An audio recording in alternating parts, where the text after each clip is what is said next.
Well, welcome back, everybody. I hope you're taking the time to pause and to try the exercises. You know, you can listen to me talk about this meter all day long, and you'll never really get comfortable with it until you try to try to do it on your own. Okay, so we're headed toward Vergil's meter, and this is the second little presentation about it. Well, I should say we're not really doing Vergil's meter yet. We're getting used to talking about meter. And last time we looked at some technical terms to describe how meter works in a line. We looked at the first word here. This identifies the basic metrical unit, and so this could be all kinds of different things. The one we looked at was called iambic, and it consists of a unstressed syllable followed immediately by a stressed syllable. So it goes bida, bida. And then the second word, most often, will tell you how many of these metrical units, known as feet, are in a line of this type of verse. So iambic heptameter would mean there are 7 little sections, divisions, 7 feet of iambs in this poetry. And we were looking at this English poem as an example of iambic meter and iambic heptameter in particular. So we read through it. We went, the outlook wasn't brilliant for the Mudville 9 that day. The score stood 4-2 with but one inning left to play. And so when Cooney died at first and Barrows did the same, a sickly silence fell upon the patrons of the game. Okay, so do you hear that meter in there? The tati. That's a very common meter in English verse. So common, in fact, that it's going to be an impediment when you try to learn types of meter that don't have this feeling of tita, where you start with an unstressed and end with a stressed. You'll see. We went on. A straggling few got up to go in deep despair. The rest clung to the hope that springs eternal in the human breast. All right, this little line here jumps over to the next line to continue the sense, and we identified that as enjambment. So this first line of verse enjambs with the second line. And that can be sort of challenging. And the reason I'm presenting it to you right away is that after years of teaching students Vergilian verse, if you do it one line at a time, I have found that it's difficult for students to break themselves of that. When they get to the end of the line, they automatically stop. And one of the many characteristics of Vergilian verse, and Homeric verse for that matter, which is in the same meter, is that the lines very frequently, I'd say the majority of the time, will elide into the next line. So if all you're doing is getting to the end of the line, then taking a breath, picking yourself up, and then going to the second line at the beginning, you're never going to evolve. You're never going to see how Vergil uses his meter to organize the grammar, basically. Okay, so let's try that again. A straggling few got up to go in deep despair. The rest clung to the hope that springs eternal in the human breast. Like that. They thought, okay, now, right there you have a sense pause. You know, look at the line right before it. Clung to the hope that springs eternal. See, all of those words, they sort of fit together. But here we have, they thought. You got a place where you want to pause. And when a line has a sense break, that little sense break is called a caesura. And this comes from the Latin word, which means to cut. So it's basically a cutting. They thought, pause, if only Casey could but get a whack at that. All right. Now you could read it right through. They thought if only Casey could but get a whack at that. You know, it doesn't breathe that way. They thought if only Casey could but get a whack at that. We'd put up even money now with Casey at the bat. All right, so there's another technical term that we're going to be using that frequently when we start analyzing Vergilian verse. Okay, so a straggling few got up to go in deep despair. The rest clung to the hope that springs eternal in the human breast. They thought, if only Casey could but get a whack at that, we'd put up even money now with Casey at the bat. There you go. All right, so let's take a look at the assignment that you tried. Again, I hope that you gave this an effort, because the only way to get better at this is to try it on your own, fail, get irritated, come back, try again. Now, don't be ashamed if you have to slow down the meter to a crawl and really fall on the accent, you know. So, but Flynn proceed, and maybe bang the table, but Flynn preceded Casey, as did also Jimmy Blake. But Flynn preceded Casey, as did also Jimmy Blake. But Flynn preceded Casey, as did also Jimmy Blake. But Flynn preceded Casey, as did also Jimmy Blake. Okay, now the next three lines, remember when I introduced these to you, I said, okay, now watch out for this. If you were to go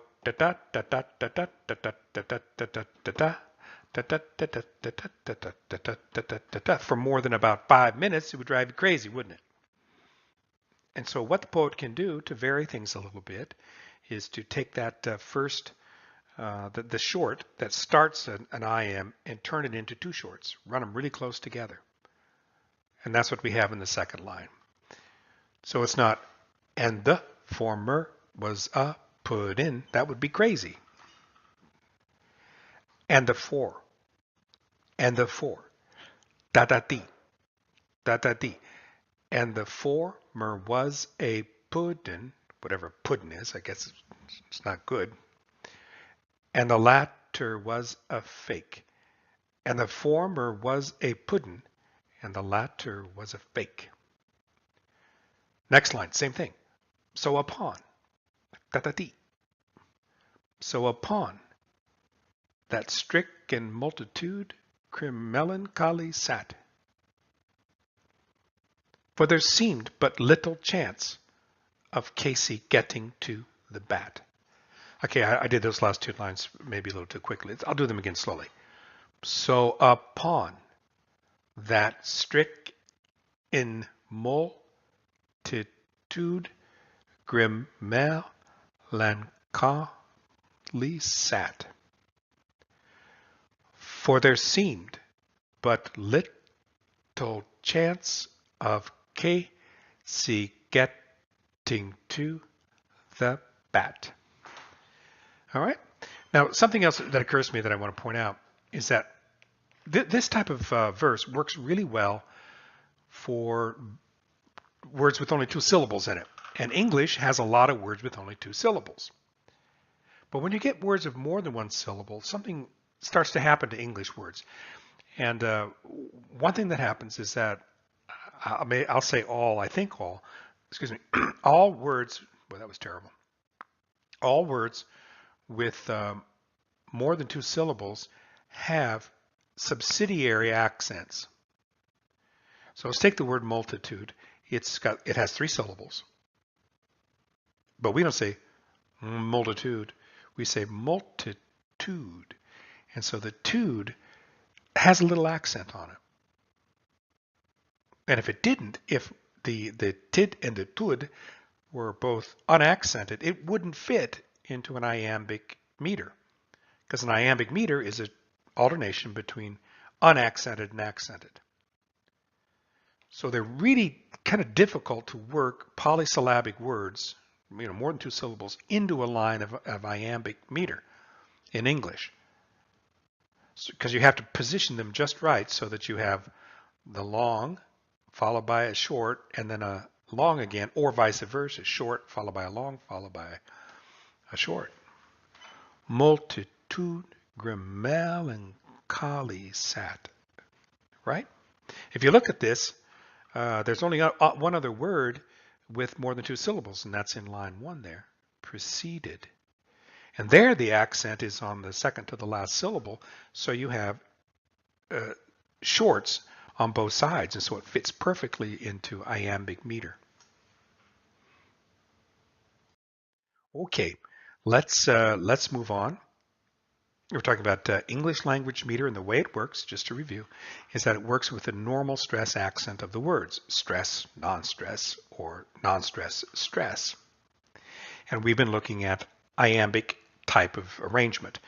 And you can see here your symbol for stressed, non-stressed, stressed, non-stressed, stressed, or sometimes non-stressed, non-stressed, stressed, da-da-dee, or da-da. Now, there are other kinds of metrical arrangements. We're going to get to one right now, and this is going to lead us directly into Vergil. So I appreciate your patience, but I just want to make sure we got this all covered. And this, remember I told you that if you're describing a type of verse, you describe the basic unit of it, and that's the first word in the descriptor. This particular verse has a stress followed by 2 non-stresses. And so to that degree, it resembles like a finger. Well, I'm not the one who said this. Doesn't to me represent much of a finger, but people who thought this up think it did, and that's all that matters. Where you have a big thick section of your finger followed by 2 shorter ones. So this meter will go stress, da, da, stress, da, da, stress, da, da. The word for it in Greek, the Greek word for finger is dactyl. Dactyl, dactylos, or is it dactylos in modern Greek? It means a finger. And so this is a finger verse. B, da, da, B, da, da, D, da, da.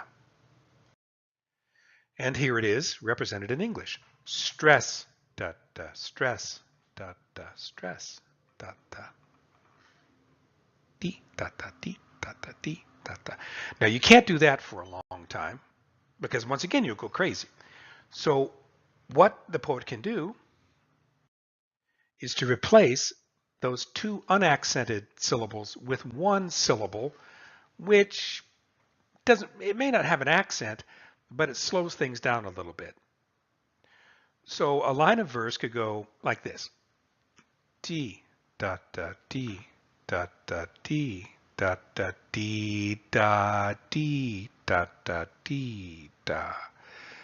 Okay? Do you see how that kind of varies it? Now this is what gives dactyls, and this is the type of metrical scheme that Vergil uses. This is what gives dactylic poetry all of its power. Because with those 2 simple arrangements, you can imitate speech. It's really, well, I'll hold off on it, but it's really incredible, the flexibility of this metrical scheme. B da da B da da D da da da D da da da da D da da da da da da. You see? Okay, so that's what's to look out for. Now, let's just practice with it a little bit in English, because it does sort of run contrary to our expectations of poetry. As I said, we're used to poetry, it's almost instinctual, to start off a line of verse with an unstressed syllable. So we're automatically going to, go da-dee, da-dee, bacon, and that's not going to work. Instead, the meter is D, da, da, D, da, da. So let's try it here. Higgledy-piggledy.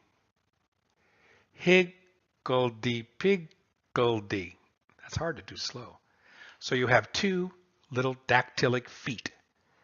Higgledy-piggledy. Higgledy-piggledy. Should have picked something easier. I didn't pick this. I stole it from online. I think it's on Wikipedia as an example of English dactylic poetry. Higgledy-piggledy, da-da-da-dee-da-da, higgledy-piggledy, da-da-da-da-da-da, higgledy-piggledy. Bacon, Lord Chancellor. Bacon, Lord Chancellor. See? Bacon, Lord Chancellor. Higgledy-piggledy, bacon, Lord Chancellor. That's kind of nice. Negligent fell for the paltrier vice. All right. Now, at the end of this line, we don't stop. We have to go on. So we have enjambment. Do this next. And then to round off this little stanza, what do you want to call it? Quattro? I don't know. He stops right in the middle. Paltrier vice. You should have a couple of things out here, right? But you don't. He just stops, and it gives a nice stopping point. Okay, so here's your dactyls right there. And this is dactyl too. Paltrier, dati, paltrier vice. Higgledy-piggledy, bacon, Lord Chancellor, negligent, fell for the paltrier vice. Let's try the next one. Bribery toppled him. This is amazing, right? Look at the syllables, and they worked it into two dactyls. Bronchopneumonia. Bronchopneumonia. Enjambment finished him testing some poultry on ice. All right, now here, this is an interesting line because you start off finished him testing some poultry on ice. Well, it's no more interesting than anything else. You have enjambment at the end of that. Testing some poultry on ice. There you go. Higgledy-piggledy, bacon, Lord Chancellor, negligent, fell for the paltrier vice. Bribery toppled him. Bronchopneumonia finished him, testing some poultry on ice. Now, I don't know whether that's supposed to mean anything, but it's cool, right? Okay, so there's your dactyl. And this is going to be a little more difficult for you to internalize than the I-ams that I showed you before. Because as I said, I-ams, it tends to be a skipping little verse, and we all, once upon a golden hour, I cast to earth a seed. Up there came a flower. The people said a weed. And so it's like childhood rhymes. Mother Goose, Brothers Grimm, or no, Mother Goose, those poems. And so if you want to get really good at this, here's what I had to do. I walked around the house, and I would put one foot down, and I go, boo, da, da, boo, da, da, dee. I mean, I'm not doing it with my feet, I'm walking, so left, right, left, right, left, right, left, right, and get that. Drummers who are trying to learn a new lick or something, sometimes we'll spend an entire morning, sometimes the entire day, just doing it again and again to get it into muscle memory. Higgledy-piggledy, bacon, Lord Chancellor, negligent fell for the paltry advice. Bribery toppled him, bronchopneumonia finished him, testing some poultry on ice. It's not a bad idea just to memorize one of these little things so that you can, say it and feel it. Because when we start dealing with Vergilian hexameter, you're going to have other things to worry about. And so you want this to be second nature to you. Again, muscle memory. Okay, now, here's something else. Here's an example of some dactylic tetrameter. Okay, that means it's going to be a dactyl. So the basic rhythm scheme will be boo, da, da, or be, da, or be, da. And then the tetrameter means there's going to be 4 of them. Okay, so let's see what we have here.